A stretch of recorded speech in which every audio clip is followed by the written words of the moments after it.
Transition एलिमेंटच्या तिसऱ्या प्रॉपर्टीचा विचार करू आपण आता. पहिलं इलेक्ट्रॉनिक कॉन्फिगरेशन घेतलं आपण. आता मागच्या तासाला आपण ऑक्सिडेशन स्टेटचा विचार केला आणि आता पुढची प्रॉपर्टी आहे कलर. काय आहे colour property? It is observed that most of the transition metal and their compounds are colored either in solid state or when they are dissolved into the water, that is in aqueous medium. काय दिसून आलं आपल्याला की बहुतांश transition metals म्हणजे सगळे D block element, चारही series बद्दल बोलतोय मी, यातले बहुतांश एलिमेंट स्वतः कलर्ड आहेत किंवा त्यांनी तयार केलेले कंपाऊंड पण कलर्ड आहेत. काहींचा अपवाद वगळला तर ठीक आहे. तर it is observed that most of the transition element and their compounds they are coloured either in solid state or in the aqueous solution. Aqueous solution याच्यासाठी की पाण्यात टाकल्यावर आयोनाइज होईल, आयॉन तयार होतील. म्हणजे ही जो रंग सॉलिड स्टेटमध्ये आहे तोच पाण्यामध्ये टाकल्यावरही दिसतो. म्हणजे ही आयॉनची प्रॉपर्टी आहे. कोणत्या त्या सबस्टन्समध्ये, त्या सॉल्टमध्ये कोणता आयॉन आहे त्याची ही प्रॉपर्टी आहे असं म्हटलं तरी हरकत नाही. म्हणून हा शब्द आपण वापरला इन द ॲक्वायस सोल्युशन. आता असं का होतं याच्यासाठी एक थिअरी मांडलेली आहे. ही थिअरी जर आपल्याला कळली तर ही प्रॉपर्टी समजेल. रंग ही प्रॉपर्टी लाईट कन्सर्निंग आहे. तर आपला जो सूर्यप्रकाश आहे याच्यामध्ये वेव्हलेंथनुसार आपण त्याचे वेगवेगळे रेंज पाडलेले आहेत. अल्ट्राव्हायलेट लाईट असेल, इन्फ्रारेड असेल, आणि याच्यामध्ये एक आणखी लाईट आहे ज्याला व्हाईट लाईट म्हणतो आपण, जो 7 वेगवेगळ्या रंगांपासून बनलेला आहे. कोणते? त्याला म्हणतो आपण व्हिजिबल लाईट. बरोबर आहे. जो 7 रंगापासून बनलेला असतो तो व्हिजिबल लाईट. आता या प्रत्येक 7 रंगाला 7 वेगवेगळ्या वेव्हलेंथ असतील, फ्रिक्वेन्सी असेल. बरोबर आहे. आणि हे साधारणतः 400 नॅनोमीटर वेव्हलेंथ ते 800 नॅनोमीटर वेव्हलेंथ या रेंजला आपण व्हिजिबल रेंज असं म्हणतो. 400 nanometre to 800 nanometre white light. White light, visible light. Visible light 7 रंगांपासून 7 कलर्स. प्रत्येक रंगाची वेव्हलेंथ आता या रेंजमध्ये कुठेतरी असेल. मग एक थिअरी अशी मांडलेली आहे की पदार्थावर जेव्हा हा व्हाईट लाईट पडतो तेव्हा त्यातले काही कलर ऍब्सॉर्ब होतात आणि काही बाहेर पडतात. आणि बाहेर पडलेला रंग आपल्याला डोळ्याने दिसतो, म्हणून तो पदार्थ त्या रंगाचा दिसतो. कल्पना करा की या 7 रंगापैकी 6 रंग एका पदार्थाने ऍब्सॉर्ब केले आणि रेड कलर नाही ऍब्सॉर्ब केला, म्हणजे तो तसाच बाहेर टाकला गेला, मग तो आपल्या डोळ्यापर्यंत पोहोचतो, म्हणून तो पदार्थ तुम्हाला रेड कलरचा दिसतो. किंवा ब्ल्यू कलर नाही ऍब्सॉर्ब झाला, बाकीचे ऍब्सॉर्ब झाले, ब्ल्यू बाहेर टाकला, तुम्हाला तो डोळ्याने ब्ल्यू दिसेल पदार्थ. अशी थिअरी याच्या मागे आहे. मग आता याच्यासाठी मी तुम्हाला एक वाक्य सांगतो काय लिहायचं याच्यासाठी. Color of the substance, it is due to the color of the substance, it is due to the absorption and transmission of one or more light from visible range. It is due to the absorption and transmission of one or more colors from the visible light. Absorption and transmission दोघांवर येऊ. Absorption and transmission of one or more colored radiation from visible range, that is from 400 nanometer to 800 nanometer. The substance may absorb one or more color and it may transmitted one or more color, and that complementary color appears to the substance. कधी कधी 5 रंग absorb होतील, 2 बाहेर पडतील, त्या दोघांचा complementary रंग तुम्हाला पदार्थाला दिसेल. कधी कधी एकच ऍब्सॉर्ब होईल, 6 बाहेर टाकल्या जातील, 6चं मिश्रणातून जो रंग दिसेल तयार होईल तो तुम्हाला दिसेल. मग याच्यासाठी हे एक वाक्य, काही अडचण आहे का? Colour of the substance is due to the absorption and transmission of one or more colored radiation from visible light, white light, that is in 400 nanometer to 800 nanometer range. ठीक आहे. आता डी ब्लॉक एलिमेंट कडे जाऊया. काय दिसून आलं आपल्याला की most of the D block element and their compounds are coloured. Now it is due to the presence of one or more unpaired electron in D subshell. सगळ्यात महत्त्वाचा पॉइंट की transition element, D block element हे coloured का आहे त्याचं उत्तर आता आपण देणार आहोत. Colour of the substance it depends on the number of unpaired electron present in the d subshell. It is observed that if the transition element or ion, if it do not contain the unpaired electron, then they are colorless. जर एखाद्या element मध्ये, D block element मध्ये किंवा त्याच्या ion मध्ये जर unpaired electron नाही, शून्य आहे, मग तो कलरलेस असतो. फॉर एक्झाम्पल कोणते कोणते कलरलेस होतील पहा. स्कँडियम हा 21 3+ आयॉन. स्कँडियमचे कॉन्फिगरेशन 3d1 4s2 होतं. +3 म्हणजे काय? आता हा स्कँडियम क्लोराईड असेल फॉर एक्झाम्पल, हा कलरलेस असेल. का बरं? कारण स्कँडियम 3+ आयॉन म्हणजे 3 इलेक्ट्रॉन निघून गेले, म्हणजे आता हे 0 0 डी मध्ये 0 अनपेअर्ड इलेक्ट्रॉन आहे, म्हणजे हा कसा असेल आता? Colourless. This is colourless because it do not contain the unpaired electron. Scandium 3+, titanium 4+ घ्या 22, हा देखील आता 3d0 4s0 होईल, म्हणजे हाही कसा राहील आता? कलरलेस. त्यानंतर व्हॅनाडियम घ्या 21 22 23 5+, हा पण 3d0 4s0, हाही कलरलेस आहे. त्यानंतर Cu+ हा होईल 3d10 4s0 आणि Zn++ आयॉन हा पण 3d10 आणि 4s0. इथे अनपेअर्ड इलेक्ट्रॉन नाही, इथे अनपेअर्ड इलेक्ट्रॉन नाही. फक्त ह्या 5 स्पेसिस अशा राहतील आता की ज्या कशा आहेत? कलरलेस आहेत. का बरं? Because they do not contain the unpaired electron in D atomic orbital. 3d0 3d0 3d0 3d10 3d10 पूर्णपणे भरलेली सबशेल आहे. कुठेही डी मध्ये अनपेअर्ड इलेक्ट्रॉन नाही. म्हणून हे सगळे यांचे जेवढे काही कंपाऊंड असतील आता हे सगळे कलरलेस असतील, बाकीचे सगळे कलर आहेत. ठीक आहे. मग आता पहिलं वाक्य लक्षात आलं का? पहा बरं माझ्या, तुमच्या लक्षात आलं का माझं पहिलं वाक्य? कोणतं? Colour of the D block element it depends on the number of unpaired electron present in D subshell. If the d block element they do not contain the unpaired electron in d subshell, then all they are colored. And if they contain one or more unpaired electron, if they contain one or more unpaired electron in d subshell, then all they are colored. For example, आता आपण पाहूया कोण coloured आहे कोण नाही. आपल्याला काढता येतो. फक्त अनपेअर्ड इलेक्ट्रॉन तुम्ही काढा, मग त्यामध्ये 1 2 3 4 किती 5 पर्यंत अनपेअर्ड इलेक्ट्रॉन असले डी मध्ये, तर 1 ते 5 पर्यंत असू शकतात. मग हे सगळेच्या सगळे कलर्ड असतील आणि जर अनपेअर्ड इलेक्ट्रॉन नसेल तर मात्र तो कलरलेस राहील. मग आता आपल्याला पहा, हा स्कँडियम, टिटॅनियम, व्हॅनाडियम, क्रोमियम, मॅग्नीज, आयर्न, त्यानंतर कोबाल्ट, निकेल, कॉपर आणि झिंक. हा याचं configuration 3d1 4s2, 3d2 4s2, 3d3 4s2, 3d4 4s2, 4 च्या ऐवजी हे झालं 5 आणि हा झाला 1. बरोबर आहे. 3d पुन्हा 5 4s2, हा 3d5 नंतर 6 4s2, आता 3d7 4s2, 3d8 4s2, 3d10 4s1 आणि पुन्हा 3d10 4s2. बरोबर आहे. आता मी आयन लिहितो. हा स्कँडियम 3+ अनपेअर्ड इलेक्ट्रॉन काढावा लागतात.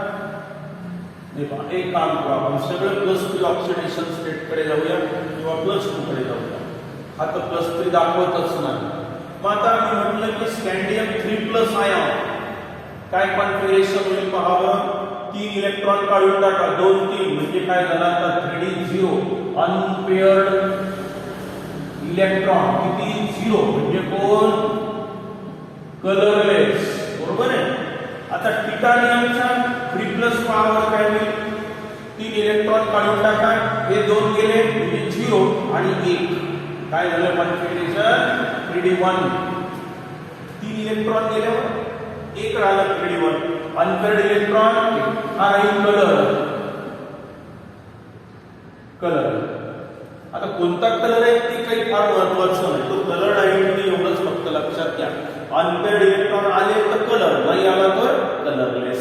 मग आता इथे व्हॅनाडियम पुन्हा हे कसं 3+3+3+3+3+3+ हा दाखवत नाही, हा +2 येतो मोस्ट कॉमन +2 आणि हा +2. आता पहा हा कलर राहील बोलता Cu++, कारण 1 इलेक्ट्रॉन इथून गेला 1 इथून गेला 3d9 म्हणजे याचं कॉन्फिगरेशन 3d9 आणि हा 4l0 पुन्हा अनपेअर्ड इलेक्ट्रॉन 0 d9 म्हणजे काय. हे पहा 1 2 3 4 5 6 7 8 9 एक अनपेअर्ड इलेक्ट्रॉन आहे. म्हणजे हा Cu++ जो आहे कॉपर सल्फेट ब्ल्यू कलरचा असतो माहिती आहे तुम्हाला. झिंक मात्र कलरलेस आहे, कारण का हा Zn++ म्हणजे हा झाला 3d10 4l0 अनपेअर्ड इलेक्ट्रॉन 0 हा झाला कलरलेस, हा ब्ल्यू कलरचा आहे. ब्ल्यू किंवा ग्रीन पण असतील काही. मग असं काढता येतं आपल्याला. आता पहा क्रोमियम 3+ जर म्हटलं मी तर हा स्कँडियम झाला, हा टिटानियम झाला, हा व्हॅनाडियम झाला. व्हॅनाडियम 3+ म्हणजे काय 3 इलेक्ट्रॉन गेले म्हणजे कॉन्फिगरेशन झालं 3d2 2 अनपेअर्ड इलेक्ट्रॉन कलर, बरोबर आहे.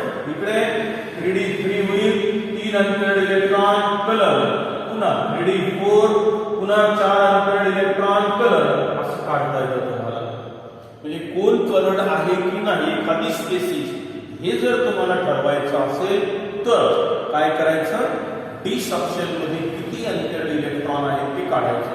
जर 0 आले तर कलरलेस, 1 किंवा त्यापेक्षा अधिक अनपेअर्ड इलेक्ट्रॉन आले तर ते त्या स्पेसिस ते आयॉन ते कंपाऊंड कसे असतील कलर असतील. म्हणजेच आता हे वाक्य आलं की लक्षात most of the d block elements they are colored either in solid state or in the aqueous solution. Most of the d block element or their compounds are colored either in solid state or in the aqueous solution. It depends on the number of unpaired electron in d subshell. If it contain unpaired electron they are colored. If it do not contain the unpaired electron then they are colorless. 5 spaces अशा होते की त्या colourless आहे. स्कँडियम 3+, titanium 4+, व्हॅनाडियम 5+, Cu+ आणि Zn++. वरचे 3 आणि खालचे 2 म्हणजे आयॉन बघायचा कोणता आहे. जिथे 3d0 किंवा 3d10 आलं ते कलरलेस, बरोबर आहे. मग आपण सांगितलं it depends on the number of unpaired electron present in the D subshell. आता या अनपेअर्ड इलेक्ट्रॉनचा रंगाचा काय संबंध आहे हे आपल्याला क्रिस्टल फील्ड थिअरीनं समजावून सांगितलेलं आहे. नेचर ऑफ एक प्रकरण घेतलं होतं कोऑर्डिनेट कंपाऊंड. तर या कोऑर्डिनेट कंपाऊंड मध्ये क्रिस्टल फील्ड थिअरी आहे, तर तुमच्या अभ्यासक्रमामधून ती यावर्षी वगळलेली आहे, त्यापैकी आपण घेतली.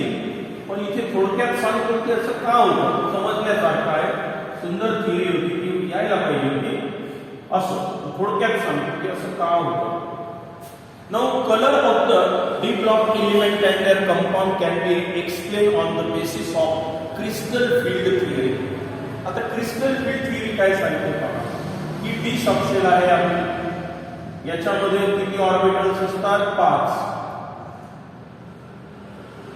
त्याचे नावही माहिती आहे तुम्हाला dxy, dyz, dxz, dx2, y2 आणि dz2. Now, according to the crystal field theory, during the formation of the compound, this d subshell gets split up into the 2 sets of the atomic orbital, lower energy and higher energy. थोडक्यात काय तर या D सबशेलचे 2 गट पडले.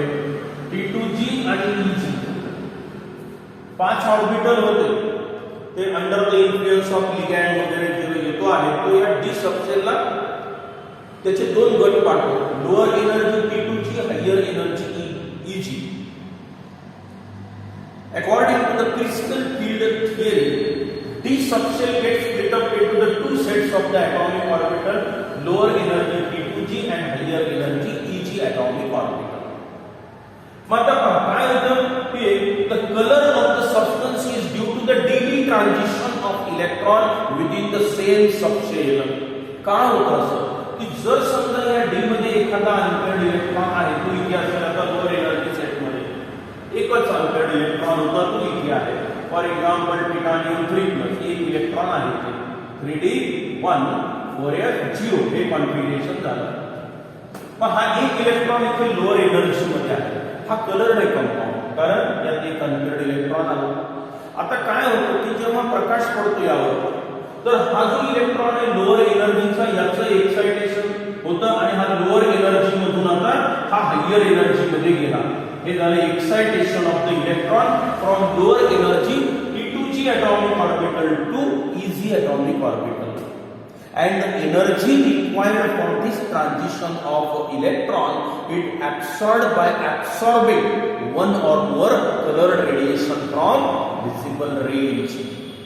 सगळ्यात महत्त्वाचा point की या अनपेअर्ड इलेक्ट्रॉनचा आणि कलरचा काय संबंध आहे.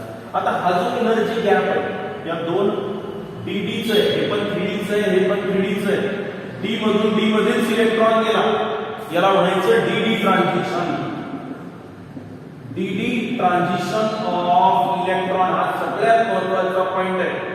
Of electron within same subshell 3D मधून 4D मध्ये गेला का नाही, 3D मधून 3D मध्येच आहे, पण एका सेट मधून दुसऱ्या सेट मध्ये इलेक्ट्रॉन एक्साइट झाला आणि या एक्साइटेशन साठी लागणारी एनर्जी नेमकी तो कुठून घेतो, व्हिजिबल लाईट मधून, या व्हाईट लाईट मधून एक किंवा त्यापेक्षा अधिक कलर रेडिएशन तो शोषून घेतो, त्याची एनर्जी वाढते आणि त्यामुळे तो इलेक्ट्रॉन एक्साइट होऊन वरच्या हायर एनर्जी ॲटॉमिक ऑर्बिटल मध्ये जातो.